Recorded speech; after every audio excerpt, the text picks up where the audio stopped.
Hi friends, நம்ம சேனலை இப்போ தான் ஃபஸ்ட் டைம் பார்க்குறீங்கன்னா மறக்காமல் நம்ம சேனலை சப்ஸ்கிரைப் பண்ணுங்கள். கூடவே பக்கத்தில் இருக்க பெல் ஐக்கானையும் கிளிக் பண்ணுங்கள். வாங்க ஃப்ரெண்ட்ஸ், வீடியோக்குள்ளே போகலாம்.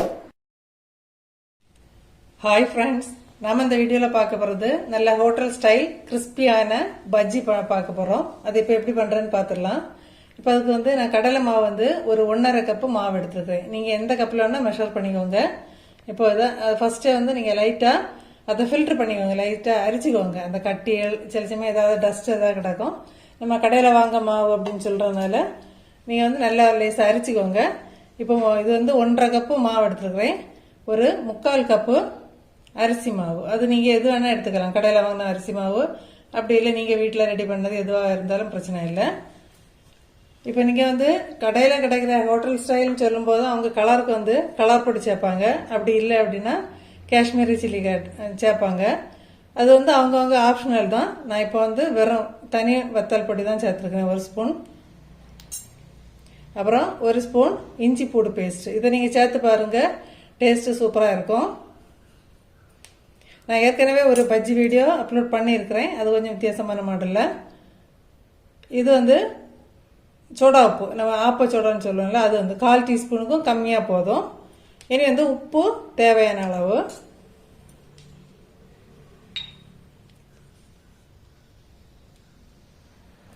அவங்கவுங்க தேவைக்கேற்ப சேர்த்துக்கோங்க. அதே போல் நீங்கள் வத்தல் பொடி சேர்க்குறதும் காரம் கொஞ்சம் கூட வேணும் அப்படின்னு சொன்னால் நீங்கள் கூட்டி குறைச்சி சேர்த்துக்கோங்க. இப்போ நம்ம கிறிஸ்பியாக வர்றதுக்கு லாஸ்ட்டாக ஒரு இன்க்ரீடியன்ட் சேர்க்க போகிறோம். அது நிறைய பேருக்கு தெரியும், இருந்தாலும் பிகினர்ஸ்க்காக சொல்கிறேன். இப்போ மாவை கொஞ்சம் நல்லா மிக்ஸ் பண்ணிக்கலாம். இப்போ இதுக்கு கூடயே 1 டீஸ்பூன் நெய் சேர்க்க போகிறோம். நெய் சேர்த்து இப்போ மாவை மிக்ஸ் பண்ணிடலாம். இப்போ ஃபஸ்ட்டு அந்த வத்தல் உப்பு எல்லாம் மிக்ஸ் ஆகிற மாதிரி தனியாக இருக்க மிக்ஸ் பண்ணிவிட்டு அதுக்கப்புறம் கொஞ்சம் கொஞ்சமாக தண்ணி சேர்த்து மிக்ஸ் பண்ணணும். மாவு இட்லி மாவு பதத்துக்கு இருக்கணும். இப்போ பிகினர்ஸ்க்காக தான் கொஞ்சம் டீட்டெயிலாக சொல்கிறேன்.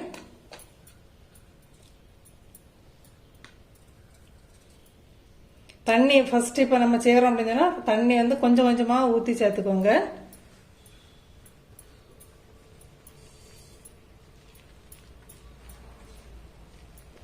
நிறைய தண்ணி சேர்த்துட்டோம் அப்படின்னு சொன்னால் பஜ்ஜி எண்ணெய் குடிக்கும், அதனால தான் சொல்கிறேன்.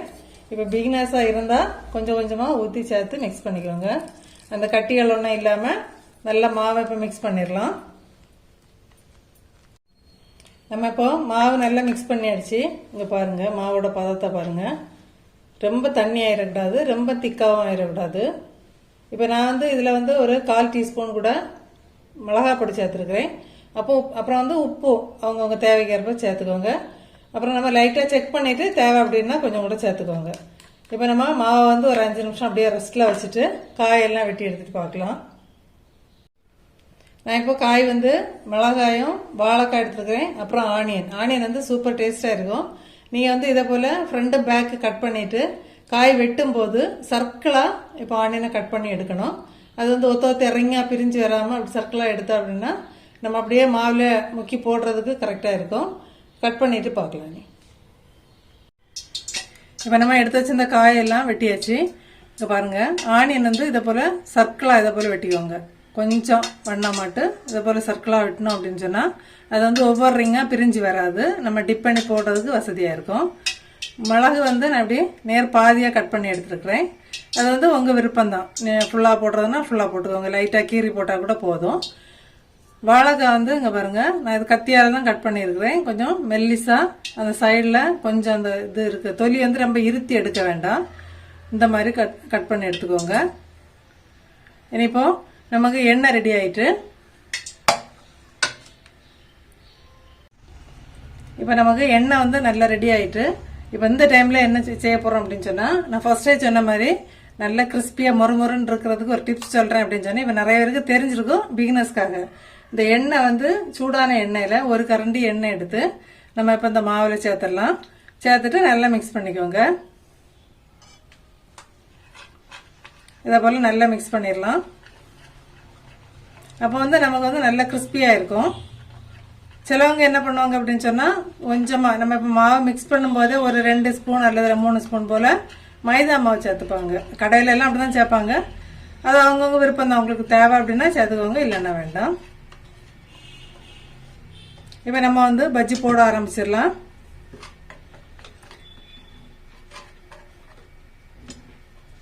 பஜ்ஜி போடும்போது வந்து பிகினர்ஸ்க்காக சொல்கிறேன். இப்படி கையில் வச்சுட்டு இப்படி ஃப்ரண்ட் பேக்கு வந்து டிப் பண்ணிவிட்டு அந்த மாவு வச்சுருக்கிற பாத்திரத்தை கையிலே வச்சுக்கோங்க. அப்போ போடுறதுக்கு ஈஸியாக இருக்கும்.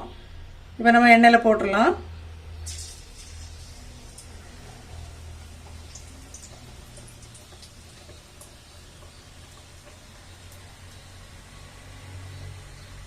மாவு வந்து இதை போல் ஃப்ரண்ட் பேக் டிப் பண்ணிவிட்டு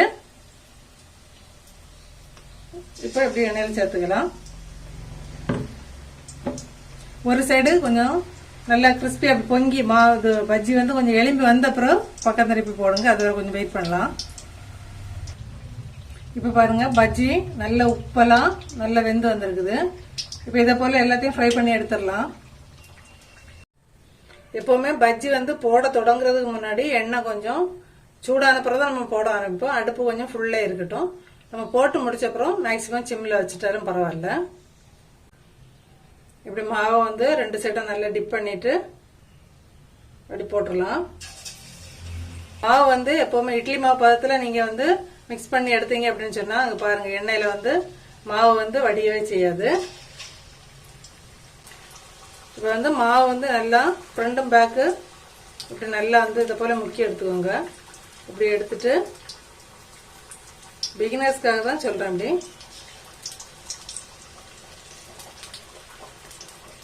பஜ்ஜி வந்து மேலே எலும்பி வந்தப்புறம் நம்ம பிரட்டி போட்டால் போதும். பாருங்க சூப்பராக நல்லா பொரிஞ்சு வந்துருக்குது. இப்போ அடுத்த சைடும் வேற வரைக்கும் கொஞ்சம் வெயிட் பண்ணலாம்.